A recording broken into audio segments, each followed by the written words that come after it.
بسم الله الرحمن الرحیم. سلام علیکم ګران زده کوونکو، هیله ده چې جوړ او روغ اوسئ. ګران زده کوونکو، د وعدې سره سم له خیره نن شروع کوو د 1401 کال د کانکور د فورمونو سوالونو حل ته. هیله ده چې د لومړۍ ویډیو څخه تر اخره پورې را سره اوسئ تر څو چې دغه سلسله ټول په ګډه سره پوره کړو او کوشش وکړئ ګران زده کوونکو چې دا ویډیوګانې درته رسیږي، نورو ملګرو ته یې هم رسوئ تر څو هغې دو هم ترې مفیده ګټه واخلي. ګرانو زده کوونکو، موږ او تاسو سره کوم چې په جریان کې یو د 1401 کال فورمونه د فورم په شکل یعنې زیاتره راونوتل او هر فورم چې راووت هغه زیاتر نیمایي ول، یعنې بعضو کې 50 سواله، بعضو کې 60 سواله، بعضو کې 20 سواله. نو دغسې د مخکې کلونو غوندې د فورمو شکل نه لري چې موږ لکه 99 یا د 1400 کال فورمونه کله حل کړل، هغه د فورم په شکل 160 سوالونه د هغې حلول.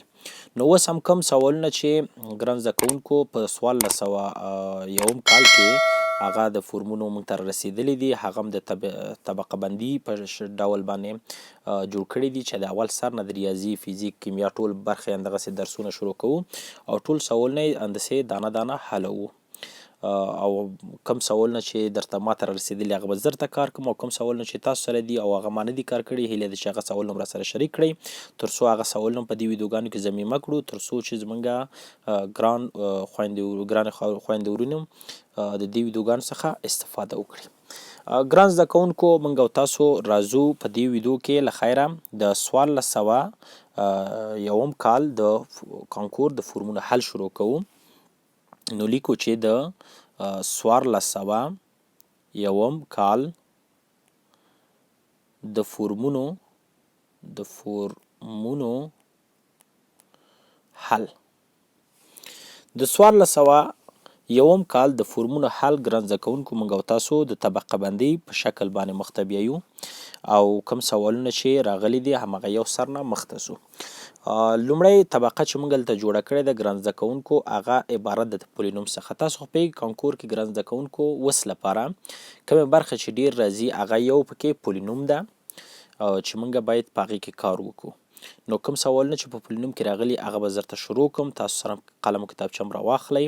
کوم سوال چې زه لیکم اول مخکې د ما نه تاسو کوشش کوئ هغه حل کړئ، که حل هم که ښه ترخه او که حل هم نه که بعد د هغې نه تاسو ویډیو ته ګورئ چې زه یې سره رقم ولګوم هغه حل کړئ. انشاءالله چې نور سوالونه داسې راځي هغه به تاسو ټول حل کړئ. لومړی سوال چې ګران زده کوونکو دلته راغلی ده هغه دا ده چې موږ ته یو پولینوم راکړی ده، ویلی دي چې پی ایکس یو پولینوم ده مساوي ده که ضرب د ایکس په توان د 15 منفي ایکس مکعب مثبت 15 ایکس مثبت 6. په دې پولینوم کې ګران زده کوونکو ویل شوي دي چې پی 2 څلوېښت ده، پی 2 څلوېښت ده، نو تاسو واخلئ که پیدا کړئ. یعنې موږ ته ویل شوي دي ګران زده کوونکو چې یو پولینوم د پی ایکس په نامه لرو او د هغې ټوله افاده یې موږ ته راکړې ده او بیا یې ویلي دي چې پی 2 مساوي څلوېښت سره د پی 2 مساوي څلوېښت دا معنا ورکوي که په دغه پولینوم کې په دې پولینوم کې موږ 2 وضع کړو نو ځواب به یې څو راوځي؟ څلوېښت راوځي. همدې معنا دی چې پی 2 مساوي څلوېښت، یعنې که دې پولینوم کې موږ 2 وضع کړو ځواب به یې څلوېښت راوځي. نو تاسو موږ ته راواخلئ که معلوم کړئ. موږ به 2 راسن په دې افاده کې یا په دې پولینوم کې وضع کړو د ایکس په ځای. نو لیکو چې که په خپله ضرب د ایکس په توان د 15 یعنې 2 په توان د 15 منفي 2 په توان د 3 مثبت 15 ضرب د 2 جمع 6 مساوي هم څلوېښت. ویلي چې 2 پکې وضع کړئ څلوېښت کېږي. نو دلته 2 په توان د 15 خو ګران زده کوونکو 32 کېږي، 32 ضرب که 32 که کېږي منفي 2 په توان 3 8 2 پنځو کې 10 جمع 6 مساوي څو کېږي؟ څلوېښت. 32 په خپله ګران زده کوونکو 32 که منفي 8 و 10 2 کېږي 2 او 6 8 هم اخوا د مساوات انتقالو لیکو څلوېښت منفي 8 چې لیکو 32 که مساوي ده د 32 سره چې دواړه خواوې کله چې موږ تاسو په 32 باندې وویشو نو 32 د 32 سره به اختصار شي، که به راوځي ځواب مساوي څو؟ مساوي یو. پس موږ بلته پوهېږو د که ځواب به څو وي؟ یو به وي. نو دلته موږ په څلور ځوابه کې هم ګورو چې دویم ځواب چې یو ده هغه سم ده. نو دا سوال چې سوال راغلی و انشاءالله دې کې داسې سوالونه ډېر نور هم په پولینومو کې کانکور کې راغلي دي چې انشاءالله دا سوال هم زده وي، هغه سوالونه به هم تاسو ښه حل کړئ. زو ګران زده کوونکو دویم سوال حلوو. دویم سوال څه رقم راغلی ده؟ دویم سوال ګران زده کوونکو راغلی ده وایي که چیرې یو مثلث موږ ولرو او د هغې مثلث د قاعدې طول 2b جمع 4 وي او د ارتفاع طول b مربع او جمع 2 وي، نو تاسو د دې مثلث مساحت پیدا کړئ. یعنی په دې مثلث کې موږ ته د قاعدې اندازه او د ارتفاع اندازه راکړل شوې ده او موږ نه یې مساحت غوښتی ده. په مسطحه هندسه کې موږ ګران زده کوونکو لرو کله چې موږ او تاسو یو مثلث ولرو او په دې مثلث کې موږ ته قاعده او ارتفاع معلومه وي، قاعده او ارتفاع معلومه وي، داسې مثلا یو مثلث لرو ګران زده کوونکو او دې مثلث کې موږ او تاسو ته قاعده او ارتفاع معلومه ده. دا مثلث د ګران زده کوونکو دلته موږ ته د قاعدې او د ارتفاع اندازه معلومه ده ګران زده کوونکو. دلته ګران زده کوونکو موږ او تاسو مثلا کولی شو چې دلته مثلا د قاعدې اندازه موږ ته راکړل شوې ده 2b جمع 4 ده او د ارتفاع اندازه هم راکړې ده چې b مربع جمع 2 ده. کله چې یو مثلث کې قاعده او ارتفاع معلومې ګران زده کوونکو د هغې مساحت معلوم څه رقم پیدا کړي 1/2 قاعده ضرب د ارتفاع دی فورمول ده.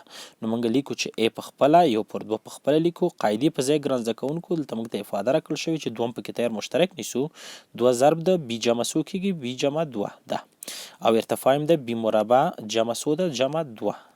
صحیح ده چې دلته ګران زده کوونکو چې 2 د 2 سره اختصار شو او موږ دا 2 قوسونه چې دلته راکړل شوي دا دواړه ضربو. د قوسونو ضربول هم اسانه دي ګران زده کوونکو. 2 پولینومونه چې یو بل سره ضربوي لومړی به د لومړي پولینوم اول حد په ټول حدونو کې د دویم پولینوم ضربوي، بیا به دویم حد ضربوي، همداسې که دریم حد ولري دریم به ضربوي، ټوله افاده به حل شي. نو دلته به ضرب کوو، مساحت مساوي کېږي b ضرب د b مربع b مکعب کېږي، b ضرب د 2 2b کېږي جمع 2 ضرب b مربع 2b مربع کېږي او 2 2 څو کېږي 4، یعنی a مساوي کېږي b مکعب جمع 2b مربع جمع 2b جمع څو ده جمع 4. زموږ د سوال ځواب راووته. اوس به دلته وګورو چې کوم ځواب سم دی. دویم سوال ځواب ګران زده کوونکو څلورم ځواب سم ده چې تاسو سره کوم فورمونه یي دا سوال پکې و نو څلورم ځواب به تاسو حلقه کوئ. راځو ګران زده کوونکو د 1401 کال د ریاضي سوالونو ته. دریم سوال ګران زده کوونکو یو کسر راکړل شوی دا ویلی دي چې x مکعب پر y مکعب منفي 1 تقسیم شي پر x مکعب پر y منفي 1.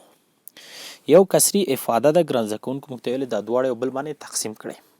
د کسرونو تقسیم خو موږ په حساب کې هم ویلی ده ګران زده کوونکو، وایو چې a پر b کله وایي تقسیم شي پر c پر d باندې موږ ویلو چې لومړی کسر په خپله پرېږدو، یعنی a پر b په خپله لیکو، دویم کسر معکوسوو d پر c او د تقسیم عملیه ځي ضرب ته، یعنی ضرب ته بدلیږي.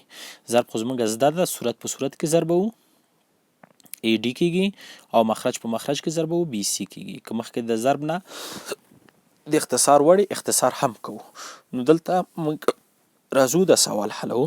نو موږ وایو x مکعب په خپله پر لاندې افاده ته انکشاف هم ورکولی شي چې وایي y منفي 1 ضرب د y مربع جمع y جمع څو ده جمع 1.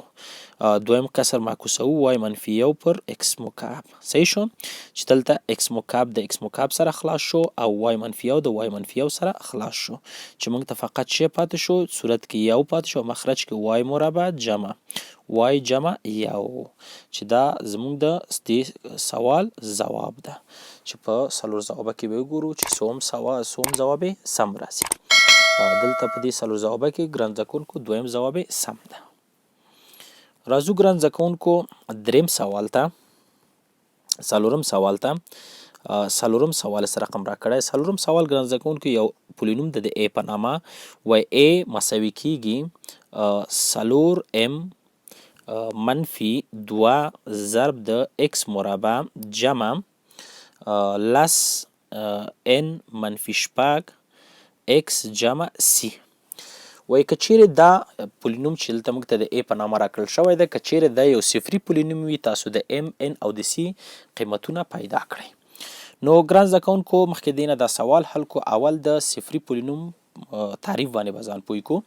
صفري پولینوم اول خو ساده که زده کوئ د خپله صفر چې د ګران زده کوونکو دا وایي مساوي صفر چې وایي د خپله صفر پولینوم ده. څه رقم پولینوم ده؟ صفري پولینوم ده. دې پولینوم کې چې د ګران زده کوونکو نه اکس مربع شته نه اکس شته او نه ثابت عدد شته، یعنی هغه پولینوم چې د اکس د ټولو متحولونو ضریبونه یې صفر وي او ثابت عدد یې صفر وي، نو هغې ته موږ صفري پولینوم وایو. یعنی که چیرې موږ ته وویل شي چې اکس مربع جمع بی اکس جمع سی یو صفري پولینوم ده، نو موږ به ورته وایو چې دې پولینوم کې د اکس مربع ضریب هم صفر ده، د اکس ضریب هم صفر ده او ثابت عدد هم صفر ده. یعنی دا درې واړه چې صفر شي بعد د هغې نه پولینوم ټول ختمیږي، ځواب یې صفر راوځي، نو صفري پولینوم کیږي. نو دلته چې موږ ته ویلي دي ګران زده کوونکو چې دا یو صفري پولینوم ده، نو د اکس مربع ضریب هم ګران زده کوونکو صفر ده، د اکس ضریب هم صفر ده او ثابت عدد هم صفر ده. نو وبه لیکو چې څلور ام منفي دوه مساوي کیږي صفر، څلور ام مساوي کیږي دوه، دواړه خواګانې څلور باندې ویشو ګران زده کوونکو، څلور څلور سره ځي، ام مساوي کیږي یو پر دوه، ځواب شو یو پر دوه. او لس ان منفي شپږ مساوي صفر شو، لس ان په خپله ګران زده کوونکو، لس ان په خپله مساوي کیږي شپږ اخوا انتقالول، د خوا هم لس ویشو د خوا هم لس ویشو، لس د لسو سره ان مساوي شو درې پر پنځه او سی خو تیار مساوي صفر ده ولا چې بل حد نه لري. نو دلته ام قیمت یو پر دوه، د ان قیمت درې پر پنځه او د سی قیمت څو راووته صفر. که دا قیمتونه شي نو دا پولینوم به زموږ چې وي یو صفري پولینوم وي. صحیح شو انشاءالله. راځو ګران زده کوونکو بل سوال ته راځو او موږ ځو پنځم سوال خپله حلو. پنځم سوال کې ګران زده کوونکو یو افاده راکول شوې ده، وایي درې اکس مکعب مثبت څلور اکس ضرب د کوساین د اکس منفي څلور. صحیح ده؟ وایي دا څه رقم افاده ده؟ اول خو ګران زده کوونکو موږ باید پوه شو چې پولینوم څه ته وایي. پولینوم هغه افاده چې د هغې د متحولونو تعاملونه مکمل عددونه وي. مکمل عددونه یعنې صفر یو دوه درې ټکی ټکی تر لایتنې پورې ادامه ولري. یعنې هغه افاده چې نه کسري وي نه جذري وي او نه توان منفي وي او په د مثلثاتي شکل لوګارتمي شکل د شکلو کې نه راځي. نو دلته موږ کوساین لرو، نو دې ته وایي چې دا پولینوم نه دی. لیکو چې پولینوم نه دی، چې لومړی ځواب صحیح راځي، لومړی ځواب به ورته حلقه کوئ. راځو ګران زده کوونکو شپږم سوال ته. شپږم سوال ګران زده کوونکو موږ ته راکول شوی ده چې شپږم سوال ده ویل شوي دي که چیرې په یو مستطیل کې د هغې عرض ا منفي دوه او د دې مستطیل طول چې ده یو اوږدواله ا جمع دوه ده، نو تاسو پیدا کړئ د دې مستطیل مساحت. مساحت د دې څومره کیږي ګران زده کوونکو؟ مستطیل خو تاسو ګران زده کوونکو پیژنئ چې هغه څلور ضلعي ته ویل کیږي چې دوه په دوه ضلعې یو بل سره موازي دي. دوه په دوه ضلع یو بل سره چې دي موازي دي. مثلا داسې دوه په دوه موازي او مساوي دي، هلته موازي او مساوي دي او یو بل باندې عمود هم دي، زاویه 90 درجه ده. مثلا دلته موږ ته دې طول راکړی ده، یو اوږدوالی راکړی ده ا جمع دوه ویلي دي او عرض یې راکړی ده چې ا منفي دوه ویلي دي. صحیح ده؟ کله چې تاسو غواړئ ګران زده کوونکو د یو مستطیل مساحت پیدا کړئ نو دا اوږدوالی به یې په عرض کې چې کوئ ضرب کړئ، دا دواړه به ضرب کړئ، هر څه چې ځواب راووت هماغه یې ځواب ده. نو مساحت مساوي کیږي ا منفي دوه ضرب د ا مثبت دوه. صحیح ده؟ داسې به ضرب وایي. دلته دا مساوي کیږي ا په ا ضرب خو مخکې ویلې چې لومړی حد په دواړو کې ضرب وو، بیا دویم حد په دواړو کې ضرب وو. صحیح ده؟ نو ضرب چې کوز شي کیږي ا په ا کې ا مربع، ا په دوو کې دوه ا منفي دوه په ا کې منفي دوه ا منفي دوه په دوو کې منفي څلور، چې دلته اوس څو کیږي منفي دوه مثبت دوه دواړه چې شو خلاص شو، ځواب یې راوځي ا مربع منفي څلور. پس د شپږم سوال ځواب زمونږ ا مربع منفي څو ده؟ منفي څلور ده.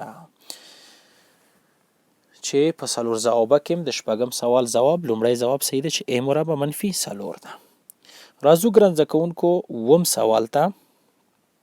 اووم سوال ګران زده کوونکو ویل شوي دي که چیرې د یو مستطیل عرض n منفي دوه او د هغې اوږدوالی n جمع شپږ وي نو تاسو د هغې مساحت موږ ته پیدا کړئ. بیا هم سوال تکراري ده ګران زده کوونکو، یعنې مخکې مل کړی ده او اوس انشاءالله دا سوال تاسو خپله ملولی شئ. ریاضي خو همدغه طریقه ده چې تاسو دې سوالو ته متوجه اوسئ. کله چې په دې سوالو باندې حاکم شئ دا حلوئ نو تاسو په نور سوالونه چې په پولینوم کې راځي هغه هم تاسو حلولی شئ. نو دلته بیا وایي ا مساحت مساوي کیږي طول ضرب د عرض، یا اوږدوالی ضرب د عرض. نو ا مساوي کیږي ګران زده کوونکو n منفي دوه ضرب د n جمع څو ده؟ شپږ، چې A مساوي کیږي ګرانزه کون n په n کې ضرب وو n مربع کیږي n په شپږو کې شپږ n کیږي منفي 2 په n کې منفي 2 n منفي 2 په شپږ منفي 12 پس A مساوي شو ګرانزه کونکو n مربع جمع څلور n منفي 12 زموږ ځواب اندغه ده چې n مربع مثبت څلور n منفي 12 چې په څلور ځوابه کې وګورو نو د هغې څلورم ځواب سم دی. راځو ګران زده کوونکو بل سوال حلو چې هغه سوال عبارت ده د اتم سوال څخه او اتم سوال ګران زده کوونکو داسې ده چې x مثبت یو پر x مساوي منفي یو ده نو تاسو موږ ته x په توان د 1400 پیدا کړئ. داسې ګران زده کوونکو د دې سوال بل سوال هم موجود ده یعنی په بل ډول باندې سوال راوړی په بل ډول ورکړی ده او موږ ته ویلي چې دا د کانداس یو حد یې راکړی دا غره ته پیدا کوي. یو د کانکور چې په 1901 کال کې سوالونه راغلي وو همدغه سوال لږ جنجالي سوال وو چې لومړی وختو کې لږ اشتباهات یې لرودل بیا پسته ټول د دې په حل باندې متيقنه شول چې د دې حل څه رقم ده او د حل طریقې مختلفې وي بعضی یو رقم او بعضی بل رقم څو طریقې لري ګران زده کوونکو مثلا دا موږ کولی شو د معادلې په شکل د قطبي اعدادو په شکل او د الجبري تخنیک په واسطه باندې حل کو چې موږ وزو دا سوال حلو د لومړی اندغه د الجبري تخنیک باندې ان شاء الله بیا نور تخنیکونه به ان شاء الله په خپل مربوطه درسو کې تشریح کوو. دا سوال چلو ګران زده کوونکو څه کو اول دواړه خواوې x ضربو چې x مخرج نه صورت تر x په x کې x مربع کیږي x په x کې ګران زده کوونکو x مربع کیږي x په یو کې یو پر x کې ضرب کې x د x سره زی یو پاتې کیږي اخوای ضرب کې منفي x د خوای راواړو کیږي x مربع مثبت x مثبت یو مساوي کیږي سو صفر. صحیح ده شلته ګران زده کوونکو موږ څه کوو اوس موږ دواړو خواګانو ته د خوای نه د خوام x منفي یو ضربو او د خو هم x منفي یو ضرب دواړه خواګان ته کله x منفي یو ضرب کوي تاسو وخت د ضرب کې د مطابقت د a مکعب منفي b مکعب شکل ځان ته غوره که کله دا شکل ځان ته غوره کړي نو موږ لیکو x مکعب منفي یو مساوي کیږي صفر x مکعب په خپله ګران زده کوونکو یو خواړو نو x مکعب مساوي څو راووته مساوي یو راووته چې اوس دلته موږ مخته ځو ګران زده کوونکو اول خو مخکې نه پوهیږو چې 1400 معنا دا ده چې 3 ضرب 459 یعنې کله چې د یو بل څه ضرب شي نو دغه عدد موږ ته راکوي نو دلته موږ x مکعب تیار لرو چې مساوي څو ده مساوي یو سره ده نو موږ داسې کوو چې دواړه خواګانې د خوا هم 459 توان جګو او د خوا هم لیکو 459 کله چې دا دواړه ضرب شي نو x په توان د 1400 کیږي او مساوي کیږي یو په توان د هر عدد ځواب یو راوځي نو زموږ د سوال ځواب څو ده یو ده چې په څلور ځوابه کې ګران زده کوونکو د دې ځواب هماغه لومړی ګزینه سمه ده. صحیح ده د سوال دغسې حلیږي. راځو ګران زده کوونکو بل سوال ته بل سوال حلو یعنی خپل نهم سوال موږ اخلو نهم سوال ګران زده کوونکو راځو نهم سوال ته نهم سوال ګران زده کوونکو یو پولینوم ده ویل شوي دي چې px یا fx یو پولینوم ده چې مساوي کیږي لس x مربع منفي 11 کل په توان د 18 ضرب ده 11 x مربع منفي 10 کل په توان د 18 دلته موږ د چې وختې د پولینوم کې ویل شوي دي چې د ضریبونو مجموعه پیدا کوي د ضریبونو مجموعه ګران زده کوونکو حتل چې پیدا کوي پولینوم کې د هغې د مجهول په ځای به یو وضع کوئ یعنی حتل چې غواړئ چې د ضریبونو مجموعه پیدا کوئ نو د هغې پی یو به محاسبه کوئ پی یو په دې معنی چې د مجهولونو په ځای به یو وضع کوئ نو اوس وضع کوي پی یو مساوي کیږي لس ضرب یو مربع یو ده منفي 11 کل په توان د 18 ضرب ده 11 ضرب ده یو منفي لس کل په توان د 18 اوس پی یو مساوي کیږي ګران زده کوونکو پوهیږئ چې لس نه 11 لاړ شي منفي یو په توان د 18 راځي او چې 11 نه لس لاړ شي یو په توان د 18 راځي لومړی حد کې قاعده منفي توان طاق ده ځواب منفي یو راځي او دویم کې ځواب یو راوځي ضرب یې کوي منفي یو ځواب ده نو وایو چې د دې سوال ځواب هم څو راوته منفي یو یعنې محاسبه هم که منفي یو راوته چې لومړی ځواب یې سم ده. راځو ګران زده کوونکو لسم سوال ته لسم سوال کې ګران زده کوونکو ویل شوي دي چې د x مساوي 15 ته د کومه لاندې افاده پولینوم چې ده صفریږي. یعنې موږ ته ویل شوي چې x مساوي 15 او لاندې 4 ځواب راکول شوي دي چې هغه 4 ځوابونه ګران زده کوونکو. اول چې ده x مکعب جمع x مربع منفي 15 ده. دویم چې ده ګران زده کوونکو x مکعب x مربع مثبت 15 ده او دریم چې ده ګران زده کوونکو x مربع منفي شپږ x جمع 15 ده او څلورم چې ده ګران زده کوونکو x مکعب منفي x مربع مثبت 15 ده. داسې دا څلور افادې راکول شوي د x مساوي 15 ته ویل شوي چې کوم لاندې افاده د 15 په واسطه باندې صفریږي. یعنې د 15 په کومه افاده کې دغه لاندې پولینومو کې موږ کوم کې وضع کوو چې ځواب یې صفر راوځي. موږ به راخلو د 15 به راخلو 15 به په څلورو افادو کې وضع کوو. هر افاده چې ځواب یې صفر شو نو هماغه افاده سمه ده. خو لږ تحلیل هم که وکړو ګران زده کوونکو چې په دې اوله افاده کې که موږ وضع کوو x مکعب لري یعنې سره 15 کېږي x مربع لري 15 کېږي دلته نه صفریږي. دویمه افاده خو بیخي ټول مثبت دي بیخي نه صفریږي. صحیح ده. نو دریمه افاده ته چې موږ راشو دریمه افاده باندې لږ شک راځي دلته به وضع کوو چې څه کېږي x په ځای 15 نو لیکو 15 مربع منفي شپږ ضرب 15 جمع څو ده 15 15 مربع 15 کېږي شپږ 15 کې 10 ده مثبت څو ده مثبت 15 15 او 15 کېږي 10 منفي 10 چې دلته اوس څه کېږي 10 د 10 سره لاړه ځواب یې څو راوځي ځواب یې صفر راوځي. نو د دې سوال ځواب څو شو ځواب یې صفر شو. صحیح شو چې انشاءالله دغه سوالونه دغسې حلیږي او تاسو دې لپاره که بیا پې نه پوهېږئ نو بیا به ټولو کې څلور دواړو ځوابو کې به دا وضع کوئ بعد د هغې نه به معلوم شي. نو موږ دلته اوس سوال معلوم شو چې ځواب یې څوم ده دریم ځواب ده او کله چې موږ دریم ځواب کې x وضع کوو 15 وضع کوو نو ځواب یې څو راوځي صفر راوځي. صحیح ده ګران زده کوونکو.